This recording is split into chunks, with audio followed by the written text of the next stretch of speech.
আপনারা দেখছেন একুশে টেলিভিশন।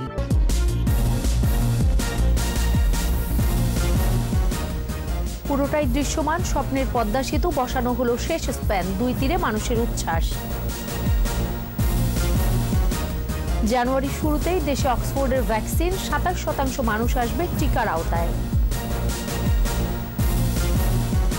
সাংসদ পাপুলের স্ত্রী ও মেয়ের আগাম জামিন নাকচ, 10 দিনের মধ্যে নিম্ন আদালতে আত্মসমর্পণের নির্দেশ।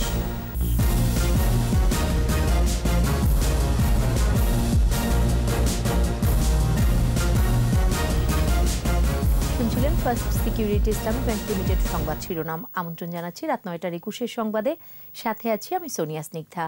দর্শক, একুশে টেলিভিশনের সংবাদ একই সাথে সরাসরি দেখতে পাবেন আমাদের ফেসবুক পেজ www.facebook.com/2124 অনলাইনে। বিজয়ের মাসে পদ্মা জয় করল বাংলাদেশ, বসল পদ্মা সেতুর শেষ স্প্যান। পুরোপুরি দৃশ্যমান হল 6.15 কিলোমিটার। মাওয়া প্রান্তে 12 ও 13 নম্বর পিলারের উপর স্প্যানটি বসানো হয়। রিপোর্টে আরও জানাচ্ছেন মোহাম্মদ নুরুন নবী, ছবি তুলেছেন ইয়াকুব লিটন। অগ্রাণের ভোর কুয়াশায় ঘেরা, প্রমত্তা পদ্মাও শান্ত। কুয়াশার আড়ালে দৃষ্টিসীমার মধ্যে সেতুর অংশও দেখা যাচ্ছিল না। স্প্যান বসানোর প্রস্তুতি আগে থেকেই নেওয়া ছিল। সূর্যের আলোর আভায় কুয়াশার ধোঁয়াশা কেটে গেলে 12 ও 13 নম্বর পিলারে বসানো হলো শেষ স্প্যানটি। 150 মিটার যুক্ত হয়ে মূল ভৌত অবকাঠামো দাঁড়ালো 6.15 কিলোমিটার। একে বড় অর্জন মনে করছেন প্রকল্প সংশ্লিষ্টরা। সারা দেশের লোকের সাথে আমরাও খুশি যে মানুষ স্প্যান ইরেকশন শেষ করাটা এই প্রজেক্টের জন্য একটা উল্লেখযোগ্য ঘটনা। মানুষের কাছে এটা খুবই গুরুত্বপূর্ণ, আগ্রহের কেন্দ্রবিন্দু, এবং আসলে ইকোনমিক্যালি এটা অনেক বেশি গুরুত্বপূর্ণ। এর পরপরই শুরু হয় ওয়েল্ডিং এর কাজ, চলবে আরো 2 দিন। পরে করা হবে প্রকৌশলগত অন্যান্য কাজ। একটা মাইলস্টোন অর্জন।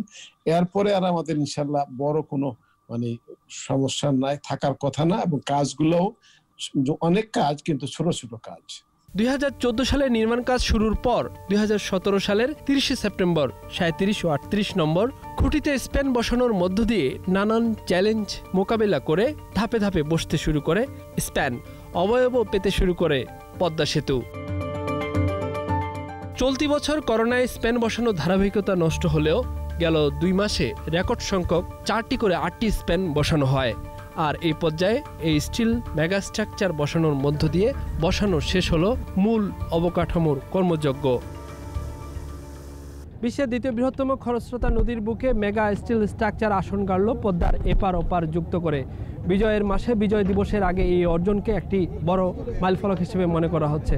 প্রকল্প সংশ্লিষ্টরা বলছেন, সেতু নির্মাণের যে মূল চ্যালেঞ্জ, মূল সেতু নির্মাণ, সেটা দূর হলো। এখন বাকি কাজ শেষ করা সময়ের ব্যাপার মাত্র।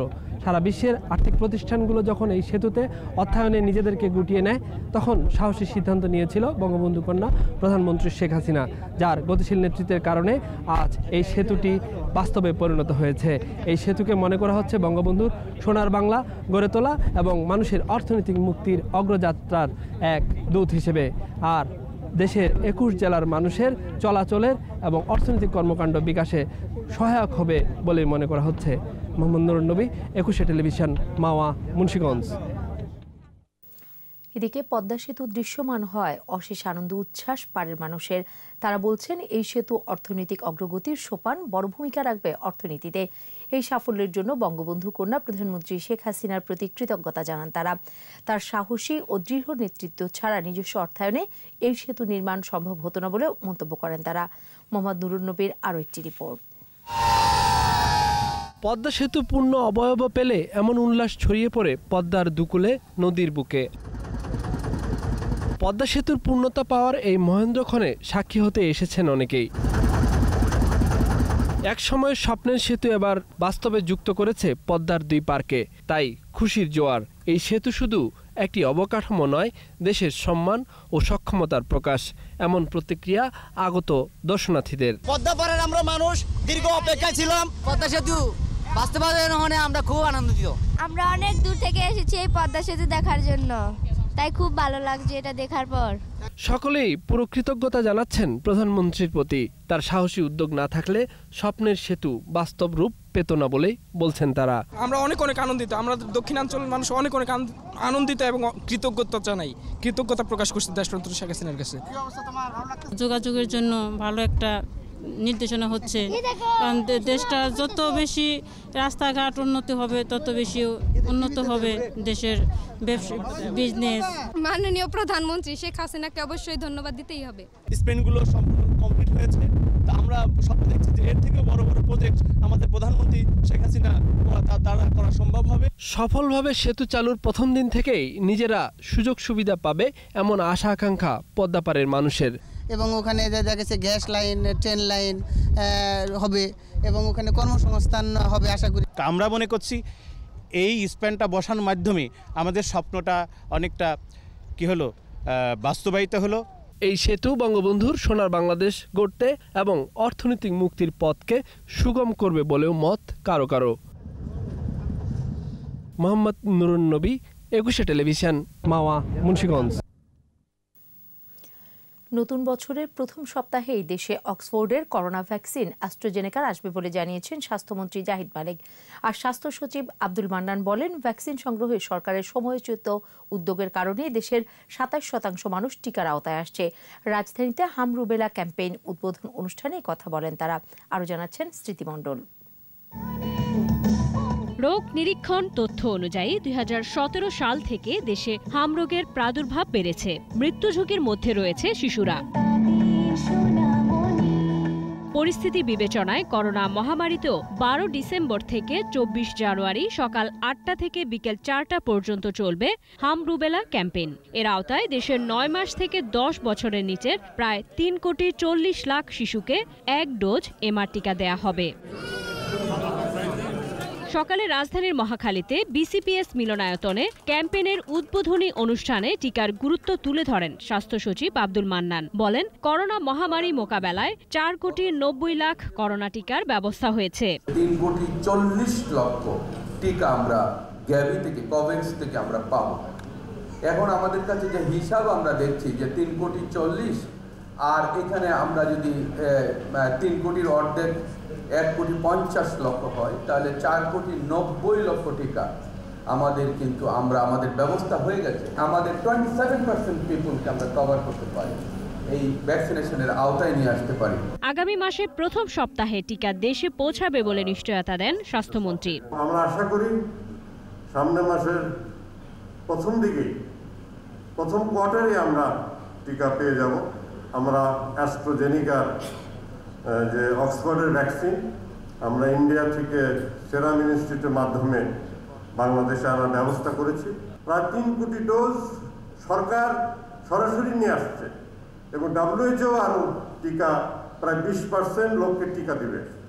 সেটা একটু হয়তো সময় নেবে, বাট ওটাও আমরা বাংলাদেশ পাবো। করোনা প্রতিরোধে সবাইকে স্বাস্থ্যবিধি মেনে চলার পরামর্শ দেন স্বাস্থ্যমন্ত্রী। সতর্ক হতে হবে, আপনারা মাস্ক পরুন, ভালো থাকুন। স্মৃতি মণ্ডল, একুশে টেলিভিশন, ঢাকা। করোনায় দেশে আরও ৩৭ জনের মৃত্যু হয়েছে। এ নিয়ে মৃতের সংখ্যা ৬,৯৬৭। স্বাস্থ্য অধিদপ্তরের সংবাদ বিজ্ঞপ্তিতে জানানো হয়, সংক্রমণের ২৭৮তম দিনে অ্যান্টিজেন টেস্ট সহ ১৬,২৬৫ জনের নমুনা পরীক্ষায় শনাক্ত হয়েছে ১,৮৬১ জন। মোট শনাক্ত ৪,৮৫,৯৬৫। নতুন ৪,৪৮৬ জন সহ সুস্থ হয়েছে 4,১০,৪৫২ জন। ২৪ ঘন্টায় শনাক্তের হার ১১.৪৪। মৃত্যু হার ৫৩.৭১%। এ পর্যন্ত ১৪০টি ল্যাবে করোনা পরীক্ষা হয়েছে ২৯,২৭,৯২৯ জনের। অর্থ পাচার ও অবৈধ সম্পদের অভিযোগে দুদকের মামলায় স্বতন্ত্র সাংসদ কাজী শহীদ ইসলাম পাপুলের স্ত্রী ও মেয়েকে ১০ দিনের মধ্যে আত্মসমর্পণের নির্দেশ দিয়েছেন হাইকোর্ট। আগাম জামিন আবেদন খারিজ করে এ আদেশ দেন বিচারপতি নজরুল ইসলাম তালুকদার ও বিচারপতি আহমেদ সোহেলের বেঞ্চ। শাকের আরজুর রিপোর্ট। গত ১১ই নভেম্বর দুদক ২,৩১,০০,০০০ টাকার অবৈধ সম্পদ ও ১৪৮ কোটি টাকার অর্থ পাচারের অভিযোগে সাংসদ কাজী শহীদুল ইসলাম পাপুল ও তার স্ত্রী সংরক্ষিত আসনের এমপি সেলিনা সহ ৪ জনের বিরুদ্ধে মামলা করে। এরপর ২৬ নভেম্বর হাইকোর্টে আগাম জামিন আবেদন করেন পাপুলের স্ত্রী ও মেয়ে। অর্থ ও মানব পাচারের অভিযোগে কুয়েত কারাগারে আটক আছেন এমপি পাপুল। শুনানি শেষে আদালত আসামিদের আগাম জামিন আবেদন খারিজ করে দেন, তবে নিম্ন আদালতে আত্মসমর্পণের জন্য ১০ দিন সময় দিয়েছেন। আমাদের পার্লামেন্টারি ইন্টিগ্রিটি, দেশের ইন্টিগ্রিটি, পাপুলের রায়ের জন্য দিন ধার্য আছে কুয়েতে। কাজে এই অবস্থায় আগাম জামিন মঞ্জুর করার কোনো স্কোপ নাই।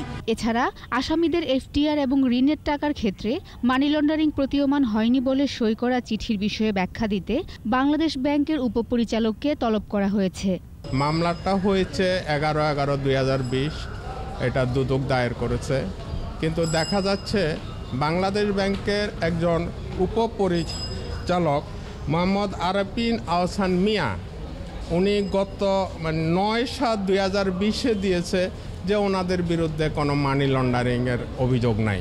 গত ২৬ ফেব্রুয়ারি কাজী শহীদুল ইসলাম পাপুলের বিরুদ্ধে মানব পাচার সহ জ্ঞাত আয় বহির্ভূত উপায়ে শত কোটি টাকা বিদেশে পাচারের অভিযোগে অনুসন্ধান শুরু করে দুদক। শাকেরা আরজু, ২১ টেলিভিশন, ঢাকা।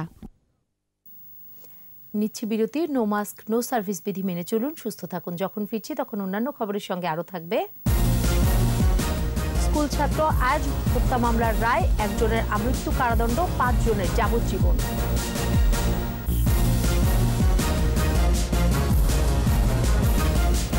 আবারও আমন্ত্রণ রাত ৯টার ২১ সংবাদে।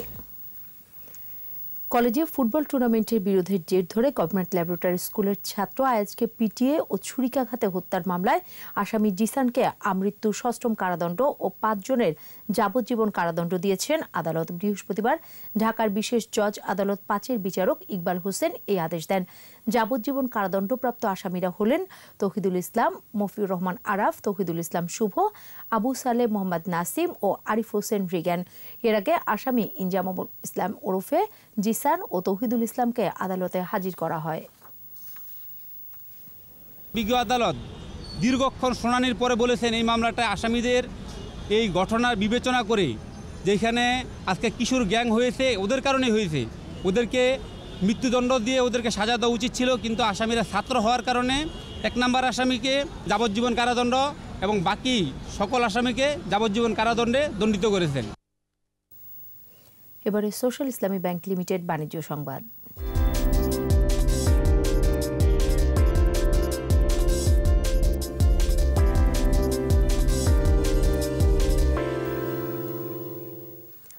শরিয়া ভিত্তিক আধুনিক প্রযুক্তি নির্ভর ব্যাংকিং সেবা প্রদানের প্রত্যয়ে ইউনিয়ন ব্যাংক লিমিটেডের ব্রাহ্মণবাড়িয়া শাখা উদ্বোধন করা হয়েছে।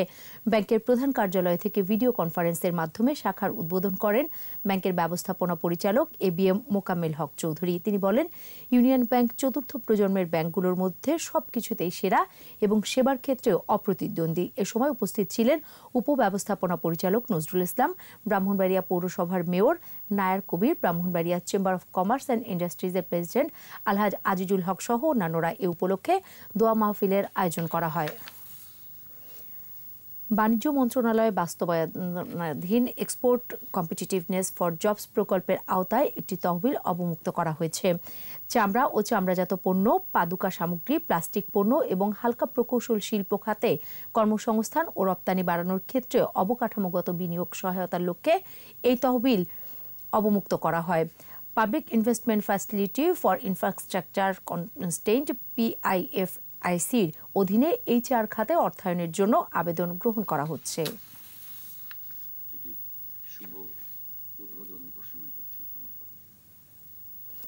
নিচ্ছি বিরতি। নো মাস্ক নো সার্ভিস বিধি মেনে চলুন, সুস্থ থাকুন। যখন ফিরছি তখন অন্যান্য খবরের সঙ্গে আরও থাকবে। বঙ্গবন্ধু T20 কাপের প্লে অফে ঢাকা 20 রানে হারল খুলনা।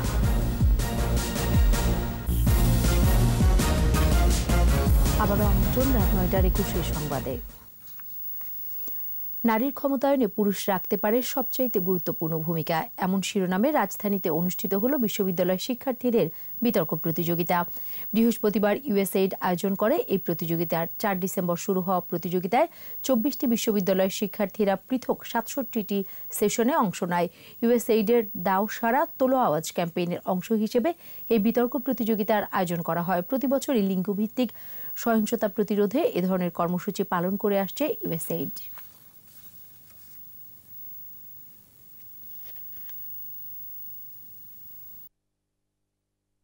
আর এরই সাথে শেষ করছি রাত 9টার 21 সংবাদ। যাওয়ার আগে ফার্স্ট সিকিউরিটি ইসলামী ব্যাংক লিমিটেড সংবাদ শিরোনামগুলো আরও একবার। পুরোটাই দৃশ্যমান স্বপ্নের পদ্মা সেতু বসানো হলো শেষ স্প্যান, 2 তীরে মানুষের উচ্ছ্বাস। জানুয়ারির শুরুতেই দেশে অক্সফোর্ডের ভ্যাকসিন, 27% মানুষ আসবে টিকার আওতায়। সাংসদ পাপুলের স্ত্রী ও মেয়ের আগাম জামিন নাকচ, 10 দিনের মধ্যে নিম্ন আদালতে আত্মসমর্পণের নির্দেশ।